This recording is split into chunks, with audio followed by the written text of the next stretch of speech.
பிரியமானவர்களே, இயேசுவின் நாமத்தினால் அன்பின் வாழ்த்துக்கள். நீங்களாம் எப்படி இருக்கிறீங்க? சந்தோஷமாக இருக்கிறீங்களா? ஆண்டவருடைய பிள்ளைங்களே, இந்த நாளிலும் கூட நம் ஆண்டவராக இயேசு கிறிஸ்துவனுடைய இரக்கத்தை நாம் எப்படி பெற்றுக்கொள்ள முடியும் என்பதை குறித்து நாம் பார்க்க போகிறோம். நீதிமொழிகள் 28:13 இப்படியாக சொல்கிறது, தன் பாவங்களை மறைக்கிறவன் வாழ்வடைய மாட்டான், அவைகளை அறிக்கை செய்து விட்டு விடுகிறவனோ இரக்கம் பெறுவானா.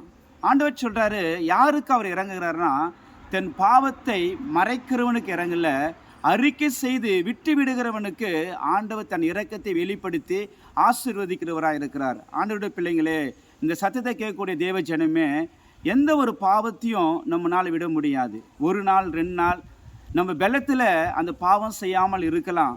ஆனால் நம்ம லைஃப்பில் வாழ்நாள் முழுக்கம் ஒரு பரிசுத்தமான வாழ்க்கை வாழணும்னா, பரிசுத்தமான ஒரு ஜீவியம் நம்ம ஜீவிக்கணும்னா, ஆண்டவருடைய உதவி இருக்குமானால், இயேசப்பாவுடைய உதவி இருக்குமானால், ஆவியினருடைய உதவி இருக்குமானால் நம்மளால் பரிசுத்தமாக ஜீவிக்க முடியும். அப்போ நம்ம என்ன செய்யணும்?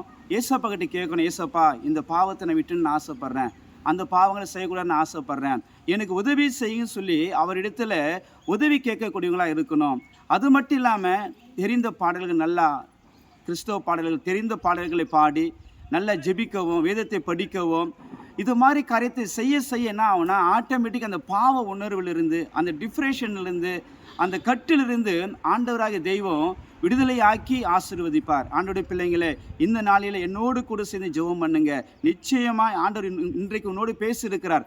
அந்த காரியங்களை நீங்கள் செய்யும் பொழுது, செயல்படும் பொழுது நிறைய பேருக்கு தேவன் விடுதலை கொடுத்து ஆசீர்வதிக்க போகிறாரு. கண்களை மூடி நாம் ஜெபிக்கலாமா?